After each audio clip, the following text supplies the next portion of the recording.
Heather, and this is Poisoned Appalachia, the dark side of Appalachia. This week's episode is on granny witches and Appalachian superstitions, neither of which are necessarily dark, but they are folklore and truth, and I think one of the most interesting things about the Appalachian culture. I remember first reading about these in the Foxfire books. I don't know if you guys have read those, but they're pretty cool books. I think they were probably out in the 70s. My grandma had a whole set of them, and I used to read them all the time growing up. I haven't seen them in years, though, but they were really cool books. So, if you get a chance, check those out. The Appalachian Mountains are old, older than any other mountain range in North America. The geologic process that led to the formation of the Appalachian Mountains started 1.1 billion years ago. The Appalachian Mountains in the U.S. were formed thanks to collisions of the Earth's tectonic plates. When the continents we know today separated, parts of the Appalachian ended in the U.S., Canada, Greenland, Iceland, the British Isles, Ireland, the Iberian Peninsula, and even the Atlas Mountains of Morocco. So it's no wonder that when the first Europeans came to these mountains, they felt a kinship to them, almost like they were home. Prior to the Western Europeans moving in this area, there had been people living here for thousands of years. Archaeological evidence shows that human activity over most of the western North Carolina, eastern Tennessee, southwestern Virginia, northeastern Georgia, and northwestern South Carolina as early as 10,000 to 8,000 BC. By 1000 to 1650 AD, the Cherokees, as the largest group of indigenous peoples came to be known, were cultivating corn, beans, squash, sweet potatoes, and fruits in scattered villages where Europeans encountered them. Healing practices of the Cherokee were a blend of ritual and medicinal plants. Much of the information of this past has been reported by outsiders of the tribe as a result of observation, and at times through interviews with Cherokee healers. The Cherokee have documented some of their sacred formulas and ceremonies in written form using the Cherokee syllabary developed by Sequoyah. The early settlers were primarily Scotch-Irish Presbyterians from Northern Ireland and Palatinate West Rhine Germans. The latter immigrated in large numbers between 1720 and 1760, fleeing religious persecution and economic hardship. They settled first in Pennsylvania, gradually moved westward, then, along with the others, ventured down the greater Appalachian Valley of Virginia and North Carolina. Other early settlers moved inland from the Carolina Piedmont over the ridges into Kentucky and Tennessee, which became states in 1790 and 1796 respectively. The Europeans brought traditional folk healing practices with them from Western Europe. Their immigration was sparked by the spread of Protestantism, I can never say that word, but they were Protestants, across Europe, and the persecution of those practicing outside the church. Throughout the years of the Spanish Inquisition, religious institutions used the term witch to identify someone practicing healing and ritual outside the bounds of the Christian church. Because of the religious environment of the Appalachian region, in which nearly everyone was staunchly Protestant, most of the people practicing what we call today granny magic would have disagreed that what they were doing was witchcraft. In fact, many charms and spells included invocations of psalms, prayers, and verses from the Bible. When these settlers arrived, they combined their traditional practices with Native American knowledge about flowers, berries, roots, and leaves native to Appalachia. Soon they began incorporating the knowledge brought to the mountains by people of African descent escaping slavery in the South. Settlers from Germany also shared their wisdom about rituals and natural remedies. Out of this large melting pot was born a uniquely American faith tradition practiced mostly by familial matriarchs. So, all of the older women, basically. Many of the Granny Witch traditions of the mountains share some common ground with folk magic found in other parts of the world. Many Granny Witches of the past served as healers and midwives. The Granny Witch would arrive at the home of a mother in labor with a bag of herbs, roots, and leaves. She would use these to help the mother safely deliver a child, and then might recite a verse from the Bible or a protective charm to keep both mother and baby healthy, especially in a time of high infant and perinatal mortality. Granny Witches also had herbs and charms to terminate an unwanted pregnancy, too. Granny Witches were sought out for all kinds of ailments and solutions to other kinds of problems as well. These women knew the regenerative properties of certain native plants and provided medical care to those living in isolated areas, where residents often were distrustful of doctors. They concocted treatments for bladder and stomach problems, relief for burns and warts, and herbal methods for contraception and abortion. Catnip tea was commonly used to prevent hives, and sufferers placed sulfur in their shoes to ease the flu. Also, the local granny witch would be called upon to douse for water, look for ley lines and energy vortexes when one was digging a well, planting a new garden, burying a loved one, or doing any other work with earth. Thereby the term water witch arose, though it is misleading, as these witches doused for more than just water, and one did not have to be a witch to douse.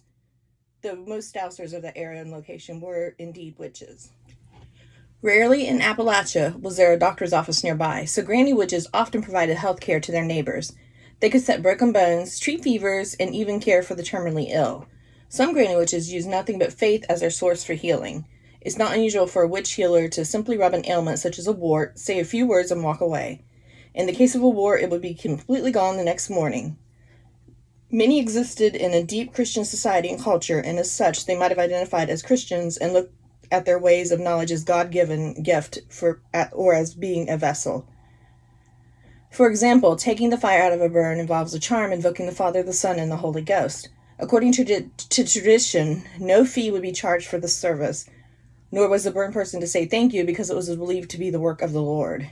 The effectiveness of the treatment all depended on the strength of the burned person's faith. The long tradition of folk healing in the Appalachian region can be viewed as granny witchcraft or folk magic, but these terms most southern Appalachians won't use due to the negative connotations within religious communities. Instead, granny witches' healing methods were seen as an extension of their strong belief in the Christian God and not as contrary to it. Psalms, Bible verses, and Christian devotions are common elements of their practices. In this context, the term magic may refer to the perceived extraordinary effectiveness of their remedies.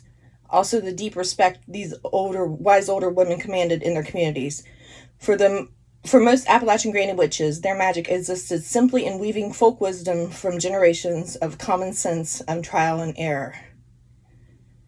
The Appalachian granny witch tradition, like many of the other older ones, was passed on from parents to children for many generations, and generally was not taught outside of the individual family structures.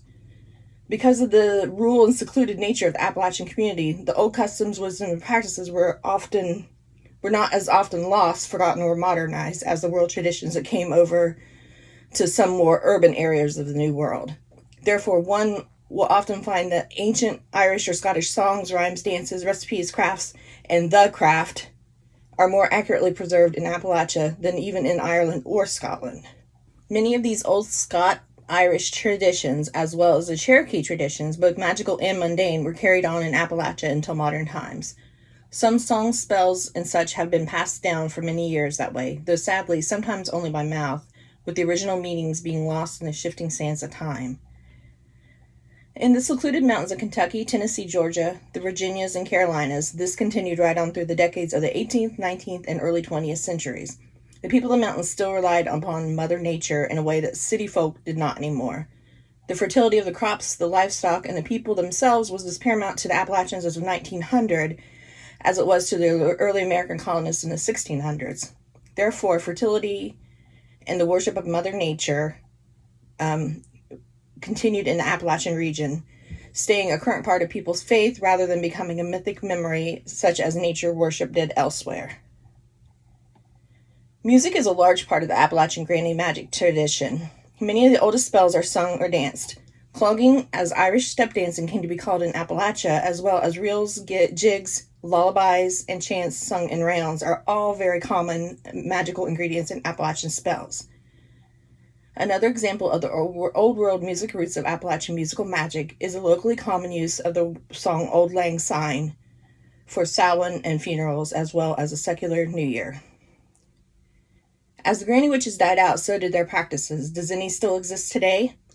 Some say the granny witches are few and far between, and many have passed on, and their ancestral knowledge with that passed with them.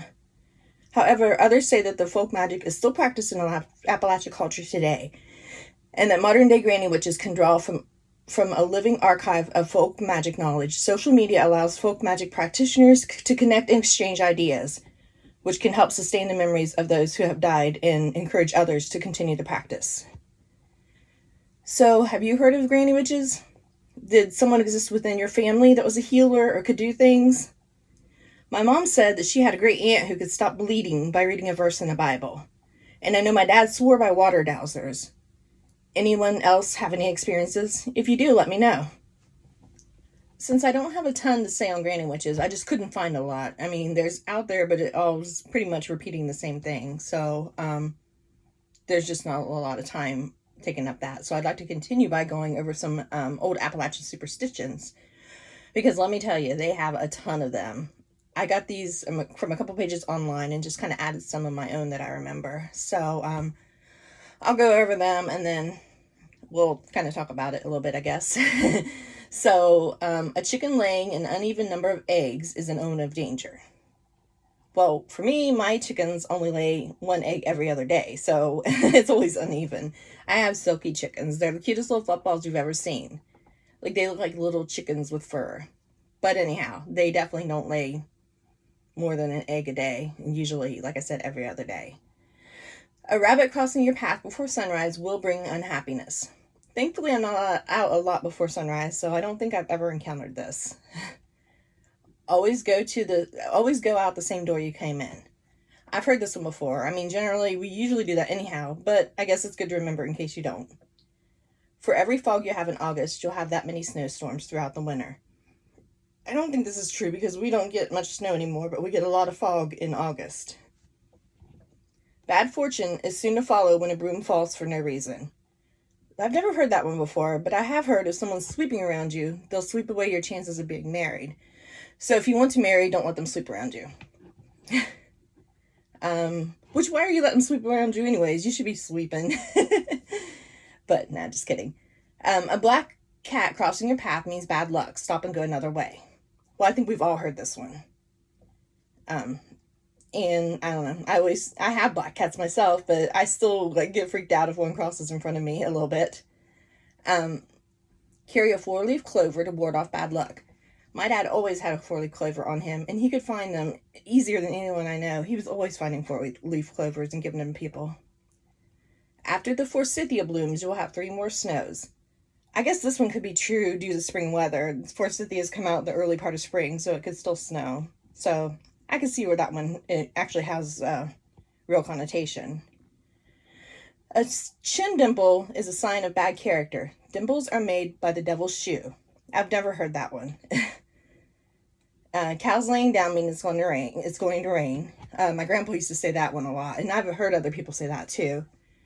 Death comes in threes. I think everybody feels or knows this one, and it's somewhat true, I think. But I think it's just that we make it by knowing people that died, or I don't know. It's just kind of one of those things that if you think it will happen, I guess. Don't wash clothes on Sunday. I'm guilty of this, but I assume this one came from the fact that Sunday is a Sabbath and you're not supposed to work on the Sabbath. I don't know. I didn't really say why you shouldn't wash clothes on Sunday, but that's what I assumed. Dreaming of bees is a sign of good fortune. I don't think I've ever dreamed of bees. Must be why I'm poor. If you find an inchworm on you, it's measuring you for your coffin, a sign of death. Man, we Appalachians are obsessed with death, I swear. Dropping a knife means a man is coming to visit. My grandma used to say something about dropping a knife, but I can't remember what it was. Maybe it was that. Dropping your fork, it means a woman is coming to visit. I've never heard that one. Seeing a white horse means good luck. I have heard that before. A foot itching is a sign you're about to embark on a long journey. I've always heard if your foot itches, you're going to walk on strange ground, which could be kind of the same thing, I guess. For good luck, eat black-eyed peas with greens and pork on New Year's Day. I've heard this, and I've also heard eat cabbage with a piece of silver in it for good fortune. A lot of people I know swear by this one. If you cut a persimmon and see a fork, winter will be mild. A spoon, there will be a lot of snow. And a knife, winter will be bitingly cold and cut like a knife. Honestly, I don't even know what a persimmon looks like, but I have seen pictures of what the inside of it looks like. Who knows? Gifts of knives to newlyweds will cut their love. Have I ever gifted knives? I don't think so. I'll have to remember that one. A girl should hold their feet up when crossing a railroad track or they will lose their boyfriend. I've heard something about, like, lifting your feet up when you cross a bridge, too, but I don't remember why. Hang a horseshoe upside down to keep good luck from running out. I've heard this one a lot, and I've noticed a lot of horseshoes are upside down. Hang a mirror by the door to protect against evil. There's a ton of things about mirrors I've heard before. Most of them not so good. A hard to light candle is a sign of coming rain. I've never heard that one, but that one actually makes sense because of the humidity in the air. If you kill a daddy long-legged spider, your house will catch on fire. Never heard that one before either, but you never know, I guess. Hearing a screech owl at dusk means someone will die. I've never heard that one before, and I don't think I've ever heard a screech owl, so guess I'm not a true Appalachian. Hold your breath passing a cemetery, or you could inhale a dead soul. I've heard hold your breath when you go by a hearse, so probably the same kind of thing. If a man wipes his hands on a girl's apron, he will fall in love with her. I've never heard this, but no man better be getting my apron dirty with his grimy hands. If a pregnant woman sees a dead person, her baby will have a birthmark. I feel like I've heard something like that before. I'm not quite sure what it was, but yeah, that one sounds kind of familiar. If dough cracks while being shaped, a funeral will follow. I've never heard that one. If your nose is itching, company's coming. I do hear this one a lot, but my nose itches all the time, and thankfully no companies come, so I don't think that one's true. It's bad luck to walk under a ladder. This is a common one I think we've all heard, and honestly, I don't walk under a ladder, just in case. It's 7 years bad luck to close a knife you didn't open. I've never heard that before, but I don't think I've ever closed a knife that I didn't open. It's bad luck to step on a grave. I have heard this one, and I avoid doing it, but mainly I just think it's disrespectful to walk right on a person's grave. I don't know. An itching ear is a sign that someone's talking about you. I've also heard if your ears are burning, someone's talking about you. It's bad luck to spill salt unless you throw a pinch over your left shoulder. I always throw over my shoulder just in case. I actually remember reading about that one a long time ago, and it has to do with the Bible and Lot's wife and how she was turned into a pillar of salt. It all goes back to that. And a lot of these go back to the Bible, I think. Keep a lucky rabbit's foot in your pocket to ease aches and pains and for good luck. Well, I have bunnies as pets, so I would never carry a rabbit's foot. I don't care how good of luck it is. Keep a penny in your washer. I've never heard that one. I wonder what that does. Knock on wood to continue good fortune. I do that, and people do that all the time, I think. We don't even think about it. We just say knock on wood, knock, knock. Leave one apple on the tree to keep the devil away. I feel like I've heard something like that, but I can't remember if that was it. Never leave a rocking chair rocking because it invites spirits. Well, maybe they like to rock too. Maybe we should keep it rocking for them. Maybe it'll trap them that way. I don't know. Leaving diapers on the clothesline during a full moon will attract evil forces. I've never heard this, and since not many people use reusable diapers, I doubt this happens often. But you never know. Never cut your baby's hair before their first birthday. I have heard that one, but I really don't know the reasoning behind it, like why you shouldn't cut a baby's hair. Never repay salt that you have borrowed. I don't think I've heard that one, and I don't ever remember borrowing salt from anyone, so I think I'm good there. Open the window when someone dies, and cover mirrors so that their soul can leave. This one I have heard before. Plant your crops under the full moon. I've heard that one before too, and I know some people actually do that. Pour a drop of strong drink on the ground for spirits that have passed. I've heard that one, but I don't drink, so I guess my spirits are out of luck.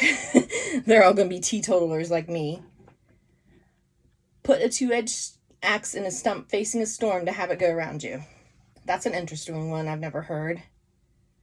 Rub a chicken over your baby to keep it from getting chicken pox. Now that one sounds a bit crazy. I don't know that anybody's ever rubbed a chicken over their baby, but who knows? Maybe he's somewhere in the hills. Sleeping on New Year's Day will lead to an unhappy year. So are we supposed to stay up from midnight to midnight? Or are they just talking about if you fall asleep in the afternoon? Or what? I don't really know the connotation of that one. Speaking a dead person's name in your dream is an omen of death. I haven't heard that, but I have heard that if you dream about a birth, it's an omen of death. Spit on a new baby to bring it luck. That one's just gross. And look, if someone's going to spit on my baby, I don't care how lucky it is, they ain't doing it. Stepping on an ant's nest will cause rain that day. I've never heard that one. I don't know. That's kind of weird. Stop the clocks when there's a death to prevent another one. Now, that one I have heard. I think that you start them back up 24 hours after the death, but I'm not sure. Wear a buckeye in your bra to ward off rheumatism. Never heard that one, but I don't think I'm going to put a buckeye in my bra. Maybe, I guess, if I get rheumatism, I might. When walking together, both must walk on the same side of a post or it'll break your friendship. I don't think I've ever walked with a friend near a post, so I guess I don't have to worry about that one. Women should not do any canning or gardening during her period. Well then. I mean, I don't even know what to say about that. Your baby has to fall off the bed before their first birthday. I wonder what that is. Like, what is supposed to prevent or cause? I wish I knew a little bit more about that one. If a bird flies in your house, it's an omen of death. I know that I've heard of a lot of people that believe that one. Opening umbrellas indoors is bad luck. I never do, just in case. You never know. I didn't find this one, but I've always heard it. If you break a mirror, you'll have 7 years bad luck. And my grandma told me the first thing you're supposed to say on New Year's morning is rabbit, rabbit, rabbit for good luck through the year. If your palm itches, you'll receive money. I've heard that one a lot. Never has happened to me. That's your left palm, if your left palm itches. Never happened to me. If your right palm itches, you'll lose money. Once again, I've heard that one a lot, and thankfully that one's never happened to me either, so I guess that's a good thing. So there you go. Appalachian superstitions. There's a lot of them, and probably a lot more I haven't included. We are a superstitious lot for sure. I say it has the same thing going back through our heritage from the Scots, Irish, and the Germans. Do you know any superstitions not included? I'm sure there are a lot. If you do, just let me know. You can contact me on Facebook or Gmail, whatever. I just would be curious to know. So once again, thanks so much for listening. If you could please rate and share this podcast. You can follow me on my social media under Poison Appalachia. I'm on Instagram, Threads, Facebook, TikTok, and now YouTube. So you can follow me on any of those. Like I said, if you have any comments or know any superstitions or Granny Witch traditions, let me know. Thanks and have a great week.